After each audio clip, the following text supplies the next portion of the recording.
Good afternoon, everybody. Alec Burnett, president of the Fauquier Chamber of Commerce, and I'm joined today by Cornerstone Church, located at 40 Rock Point Lane here in Warrenton, Virginia.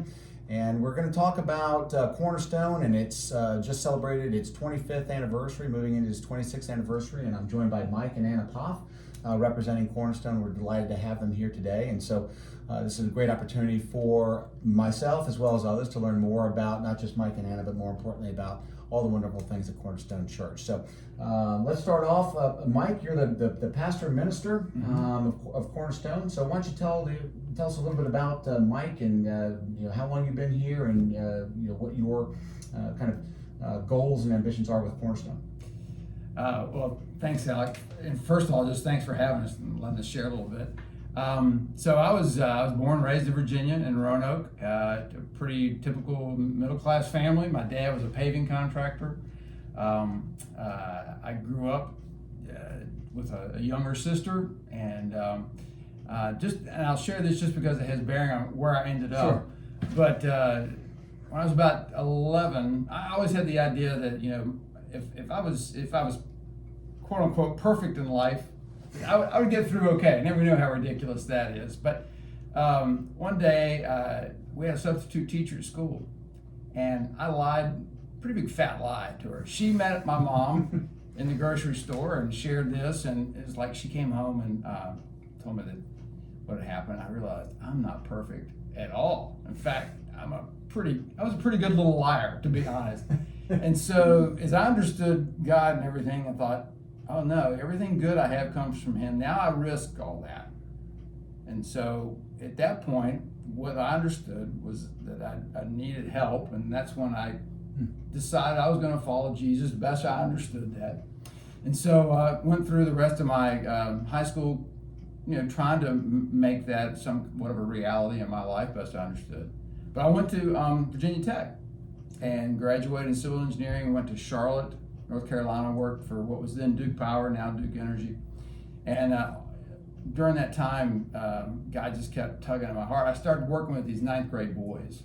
And the first year I did, it was kind of life-changing. I couldn't get it off my mind, what God did during those times. And so after about wrestling and arguing with God, never it's good to argue with God, but I tried. No, I didn't. So after 6 years, went to Texas and went and got a second degree, and thought I was going to be there for 4 years. Turned into 18, but that was long enough for me to meet this wonderful woman. And and so then after I was on staff at a church there in Fort Worth, a whole nother story, but got connected with Warrenton and Cornerstone, and they called me in 2005. So I've been here ever since. Love Fauquier County. It just, I grew up in Roanoke, but actually I went to school in Salem. My dad had a dairy farm in Floyd County I spent a lot of time on. So it always reminded me when I came here, it felt like Salem plopped down in the middle of Floyd County. So it felt very much like home. Well, that's good. And it was a nice little segue there with Anna. Anna, you head up the women's ministry in addition to obviously being the wife of the pastor and your own person, of course. That's a full-time job. That's a full-time. So, and you came to Warrenton in 2009. Yes. So tell us a little bit about your background. Yeah, so I am from Texas. I grew up in Fort Worth, Texas, and lived there my whole life until I married Mike and moved here in 2009. I'm the middle of 3 daughters, and God really has a sense of humor to call me to be a pastor's wife, because that was the furthest thing from my mind. I grew up going to church all the time and stopped when I was 16. I just didn't make the connection between knowing about God intellectually and personally having a living, breathing walk with Him. So I, went to school. I never really knew what I wanted to be when I grew up, so I didn't go to college, and just started working at a bank right away. Or when I graduated from high school at 18, I was a receptionist and loved that job, and just worked at various and sundry jobs, and was single, living the single life, going out all the time and just, making money and doing fun things. And then I met a couple of gals. I was a runner. I got into marathon running when I was about 20, 22, and wanted to get my running times faster. So I joined this running group, and they, the two girls that I met, talked to me about God and a personal walk with Jesus, and they opened up a Bible study at their home. And so I actually didn't become a Christian until I was 35. So I really, that's one of those decisions in life where you think, this We were is talking truly, about that, right? yes, That pivotal moment in your life Pivotal where you know moment. if you hadn't made that Yes. decision, your life would have been completely different, right? truly that day my Yeah, life yeah, changed. yeah, Because, yeah. Scripture says we go from darkness to light, from death to life. And my life was changed that very day. And so I got the opportunity to go to a small Christian college on the campus of the seminary where Mike went to school. And I started that in, I think, 2007, 6. And so I got a degree in humanities and finished that when I moved up here. But we met and we dated, that's a whole other interview, Alex. We have a trilogy of a dating trilogy of a dating relationship. But We'll save that for next. Yeah. so I was part of a church in Fort Worth where I became a Christian at a small church, and then that disbanded, and then I became a member of Hope Church where Mike was on staff. But we didn't meet that way. We met through a mutual runner. So, one of our first dates was running. That was a lifetime thing. I think you can go all kinds of places with Yeah, that. Yes. We really enjoyed that. But we got married in January of '09, and I didn't know the first thing about being a pastor's wife. I felt like in some ways I'm not qualified for this. I didn't go to youth group. I didn't go to Sunday school. All of the reasons why I'm not qualified, but God, when He calls you, He equips you, and I'm still learning and being equipped. And so I do lead the women's ministry at Cornerstone. I'm also a small group leader, and I help out with our youth. So lots of hats there. Lots of things going on, and lots of things that made this relationship and this connection together. And I'm sure we could analyze that to the cows come home proverbially. But at the end of the day, you guys were meant to be together. You are together. You're meant to be here in Warrenton. You're meant to be part of this community, and certainly Cornerstone is that vehicle or that medium by which it's giving you an opportunity to express to others what you feel is important in God and community overall. And I thank you for what you do, because a lot of times it doesn't get all the recognition, right? It's the sports and the movies and the celebrities, and a lot of times what really means the most, not that they don't mean anything, of course they do, but what really means the most, family and stability and self or sense of self-worth sometimes gets overshadowed. And I think one of the things that since I've known you guys, and especially over at Cornerstone, that's a big part, of the mission of God and the community. So maybe talk a little bit more about that. So maybe ask the rhetorical question. Somebody that's never been to Cornerstone, and they come over to North Rock on a Sunday morning. What might they expect? Not what you expect of them, but what do you think they might expect? Yeah, that's a good question.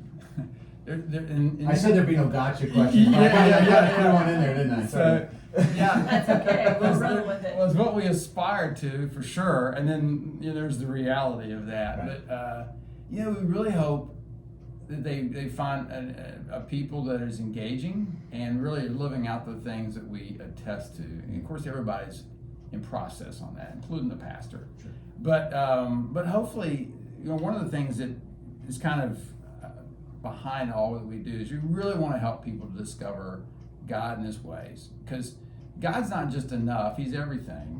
He's peace. He's love. He's life. He's your greatest counselor. All those kinds of things. And so people sometimes don't realize that's what they're looking for. Right. So if we can at least engage and represent Him well, maybe people can get past some of the barriers, and the hurts and the hang-ups they have towards God. And we've all had them. I had them. And so I think they hopefully would find an atmosphere of grace where they can ask their questions and not feel judged. So I think that's... And chance to kind of I was about to say disconnect from this crazy world, and I think there's some validity there, but maybe more importantly, kind of getting back to what really matters. church was a big part of my growing up, and I have wonderful memories of it, and those memories carry with me today, and through my family and my children, and the way I look at the world. I can imagine today going back to kind of the 9-year-old or the 12-year-olds that you were talking about, them in an environment today with all the competition, for their attention, the phones and just everything. They're bombarded constantly. And so I think what I see as being kind of one of the earmark or key points of Cornerstone is it's a place where you don't need any of that. Mm-hmm. You don't. I mean, we have our lead share, our Thursday lead share over there, and I know we're not necessarily in the church proper itself, but I always get a sense of calm and relax when I'm there, and it's something that I look forward to as an individual, and I think if anything, it's nice just to have that reminder. Yeah. We may not be able to live that life all the time just because we just can't, but every once in a while we need to kind of stop and smell the roses, and that's, we've heard that for forever, but I think what you guys have there in your environment and the community there at Cornerstone, it makes that so available, so easily available. I really like being over there, and that's not coming really from a religious perspective. It makes me feel good. Yeah. And don't we like doing things that make us feel good? Yeah. Absolutely. And to answer what you're talking about makes me think of what you asked a little bit ago about what people may expect when they walk through the door at Cornerstone.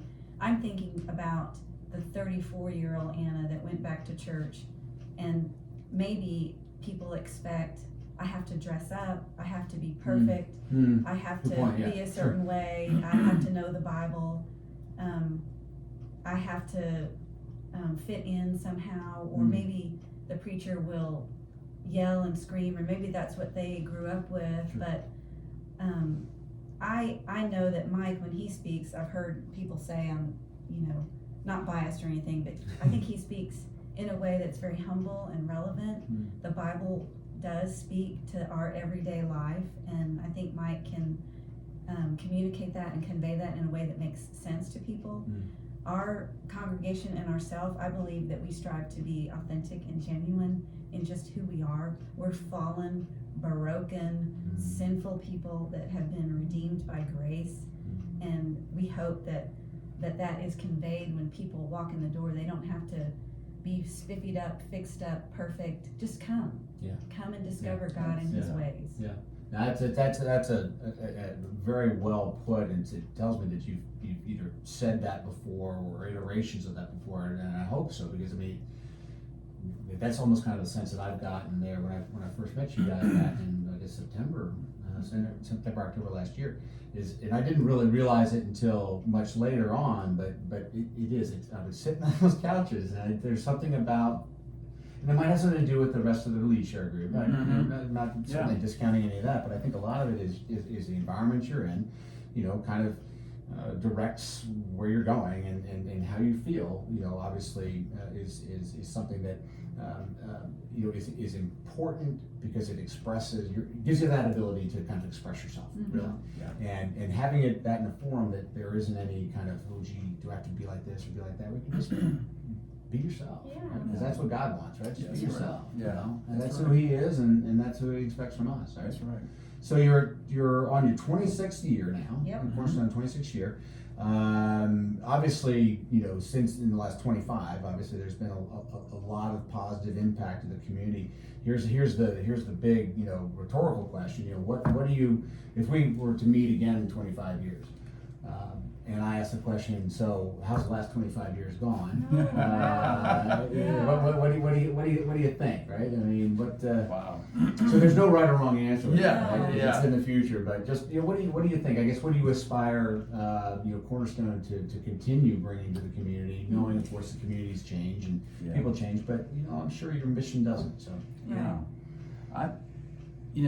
we talked a little bit about connection before we got on, and we really are about trying to form connections, because that's really at the heart of God. He really desires a connection with us, and so we really desire to do that. Part of that comes from just having been in the business world. Right. I really want to reach out. I haven't worked beside people that didn't know God or didn't like God or any of that.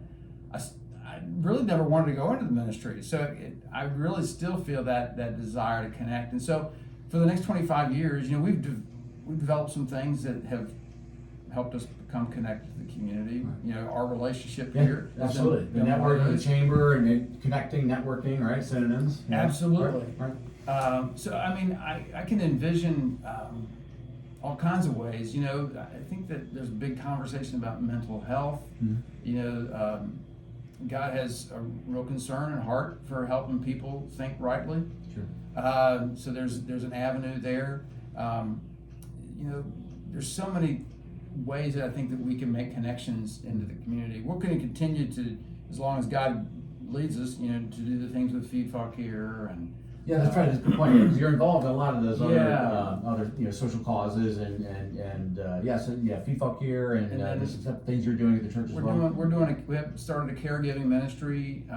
That's been eye-opening. That was not on my radar at all. But so many people are living longer, mm-hmm. and so folks are thrust into caregiving roles overnight, and man, it's pretty overwhelming. Mm-hmm. And so we're trying to come alongside those caregivers and be a help to them, mm-hmm. and certainly the physical needs, but also the spiritual needs, Sure. if they want. Sure.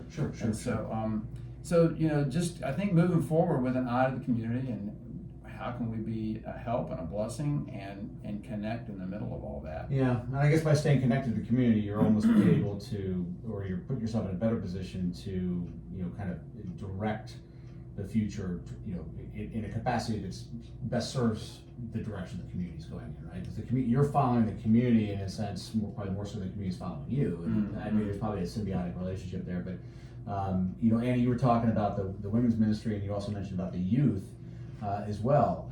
Yes. Same kind of outlook, or anything to add to that? I would love to add to that. Thank you. She's always got some good ideas.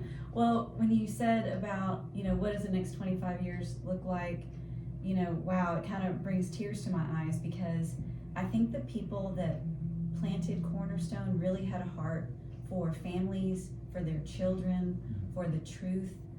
And I would hope that Cornerstone would continue to be a beacon to this community, to live out our relational values. We have 7 relational values that our church, when you're members, we abide by these things. The first is to put the goals and interests of others above your own. The second would be live an honest, open life before others. The third is give and receive scriptural correction. The fourth, clear up relationships. 5, participate in ministry. 6 is give financially, and 7 is follow your spiritual leaders. And I think that that's one thing that makes our church body a little unique, in that we really try to clear up relationships because when you work with people are messy. I'm messy. I get crossways. So we really try to clean up when we mess up, and just that microcosm of health, I think that we can bring to the greater community as a whole. I hope that continues to be a part of the DNA of Cornerstone, and that we could really, just equip the youth to not only know the truth intellectually, but in their hearts, and that they can grow up to be adults that serve the community, love God, love people, and just to continue on generation after generation after generation, where His truth would never be dimmed down or absorbed in the culture, that they could stand upright and firm and really just continue, what God has called them to do. What got us here to this point, right? And so number 7 was follow your preacher. Follow your spiritual authority within scriptural. I caught that one because I was thinking about what I said, which was something to the effect of, you follow the community, when in fact what you're really advocating is the community should not necessarily follow the pastor or the preacher themselves, but more the ideals and the beliefs and the roadmap, I guess, that is outlined going forward. Is that a kind of a fair way of putting things? It's a tricky thing to do, because when I first learned this, people don't like to follow, and I think it's a very humbling suggestion, because there's a hierarchy to life. I mean, God is on his throne, he calls the shots, and then he puts leaders that we need to follow, and our pastor is our spiritual leader. And so, we need to learn how to work within that framework in our community and in other ways too.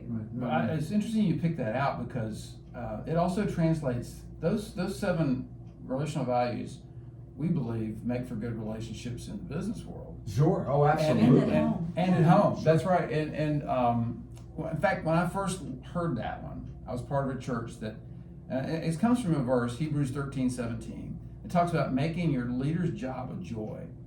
And I was working at a bank as I was going through seminary, and I was 30 years old. I got my professional engineer's license, and my new boss was a 25-year-old woman who had just graduated from school. And I mean, I thought, she's just getting her first start in the world. I've had years of experience, but I was getting challenged on whether I was going to follow her. Mm-hmm. And I had to take it to heart. And, I decided I'm going to do my best to make her a success. And honestly, that's one of the best. I mean, we were friends from the time I was in Texas. And she wrote me a letter at the end when I resigned there, just how much it had meant. But I didn't want to go there right out of the gate. But so even though that's something we learned in our church, it was something that made for a better working environment. Yeah. And at home, to your point, and that's I think that's probably the biggest takeaway is that it's it may be time to go to church, but church and what it represents is it's 24/7, and if you I was going to say live by those ideals, but if you recognize that, right, because it's always be your own thoughts, but if you recognize the fact that there is this support service, it's there 24/7, it can make things at work easier to address. It can make things at home easier to address. It can make time alone easier to address. But it takes, like anything else, right? It takes an investment on your part. That's right. And I've always said in business, you should never invest in anything if you don't have a reasonable assurance that you're going to get some form of a return. Now, that return doesn't necessarily have to be monetary. That's one of the answers. But it could be it just makes it feel good, or it can be spiritual awakening, or it could be 1,000 different things. But the key is, only invest in something that you have a reasonable assurance you're going to get a return on. So investing your time into spirituality and God, etc., will return. Yeah. Because you've made the recognition that there is a return there by investing in it. And so it one does come with the other. And I think that's a great way to kind of put together, not put together, but not separate, kind of our church life, our business life, our personal life. I mean, those are all separate things, but if you pull back and you look from above, they're all connected. Yeah, That's right. I was going to mention the 2 women that told me about God years ago. One was a single gal, and one was a mom of 2 young children. She was married, and they wanted to join this group because, like me, they wanted to get faster, but they also had a purpose. They had an eternal purpose. They thought, we want to see what God will do if we share our faith. And they prayed, and so they were, yes, doing life every day, but they had a more significant purpose behind it. And I think that was beautiful because it was in the daily interactions of my life where I met these 2, and we started running together, and God just did something beautiful with that relationship, and they loved me well. And if they had only said, we're going to do this at church, the 1 hour we're there on Sunday, I would never have gotten saved, or it wouldn't have gone the way that it did. So that personal connection and their desire to step outside their comfort zone in the mundane, the activities of daily life, that was just something. Well, it just goes to show that sometimes you don't need the church, right? That sounded bad. The physical church, right? In order to be right. spiritual, and for me, I walk in the woods, or that where I go out fishing, or those. Everybody has their own, place of solitude and reflection, but I will say, going back to what I said before, even if when I walked into Cornerstone first, I wasn't necessarily looking for that. I was there to meet you guys, etc. But I found myself there. I was like, oh, this is this is a value add, right? I wasn't necessarily expecting that, and ever since then, I'll always remember, no matter what, I'll always remember how comfortable those couches are. I know they're from IKEA, I think. Right? But I will tell you, they're great, and again, it also has a lot to do with the fellowship of the other folks that are in the group. I mean, that certainly plays a big role in that. Absolutely. So let's deflect a little bit in the sense that runner, we got that. Book club, I think I've heard before. But so when you're not, what do you like to do outside of, passing on the importance of spirituality and God? What do you do for? I was going to say fun, but that's fun too, right? Yeah. What do you do when you're not having spiritual fun? Right, that's good. Yeah. I like that. This is we laugh about this because we think, man, how well do we do fun? So I mean, it's being the son of a dairy farmer. Yeah. You think you got to work 24/7. So it's always been a bit of a challenge. But I love to we love to get outdoors. Can't run like we used to. Sure. So a lot of walking, just working out, reading. I love to watch sports. I'm particularly a baseball fan, so my time in Texas, I love the Nationals, but really tied me to the Texas Rangers, so I follow them pretty religiously. But those are some of the things. Yeah, that's all life balance, obviously, Yeah. et cetera. And I know you, Andy, you have a little bit more to add. I know movies was the other thing too. I know you guys are big on. But you also have a business. You're an independent business person in addition to, or you're doing, of course, now with Mary Kay, right? Yes, Yeah. I am. I started my Mary Kay business in 2007 Okay. back in Fort Worth. So I've been doing that, 15 years. Yeah. And I love it. I mean, I think part of how I'm wired is I really love to meet with ladies one-on-one and talk about makeup and skincare. Sure. And, I mean, I love the products. And men too, myself. right? Because Mary Kay Yes. has products for men. That's right. That's good. And Father's Day's coming Father's up. Day's coming. But this is a really funny aside to the Mary Kay story because Mike was on a plane with some ladies that were coming back from the annual seminar in Dallas. And the Mary Kay ladies, there's a lot of laughter and energy, especially after, getting hyped up at seminar. And he thought to himself, I am never going to marry a Mary Kay lady. God has a sense of humor, right? I did. I said, man, this is too much. Oh my Lord. So you didn't even know each other. No. It Oh was my like, man, Lord. yeah, no, I'm not ever gonna. So I gotta ask though, how long? Hopefully after you were married, you told her that story. Yeah, it was a while. Yeah, Yeah, it was a Probably not a while. good conversation for the first date. That's right. That's right. But here's a funny little secret about what we do is like she gets more emergency phone calls as a Mary Kay lady than I do as a pastor. I mean, when people want their mascara, they want their mascara. Well, we talked about the supply chain issues. Yeah. And the one that you love the most, you finally got it back, Back in and stock. you love because your clients and your customers like it most. So yeah, having a passion about whatever it is, right? It's about the passion. Right? Yeah. It's not about the passion of what. I guess it could be, but what makes you happy, if it feels good, do it, and keep doing it, right? And if you can share that with others, which you guys are obviously a great ambassador of sharing, what a good, solid spiritual life can be.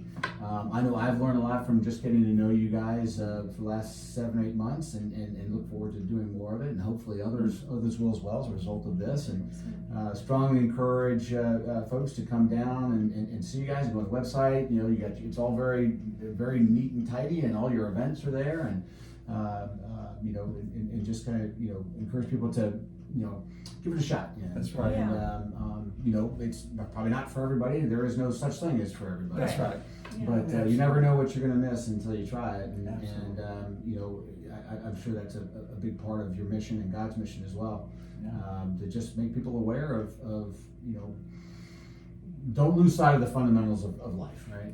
Don't get all caught up in everything. Enjoy life, but remember the fundamentals of it. Spiritual, do well to others. I mean, kind of almost the 7 points, if not. There's 10 points. Well, those are commandments. So I think to do the 17 things, you're probably a perfect person. But what he says is really right, because I think we all want to live our best lives, and God's saying, hey, I know what that is, and I'm here to help you.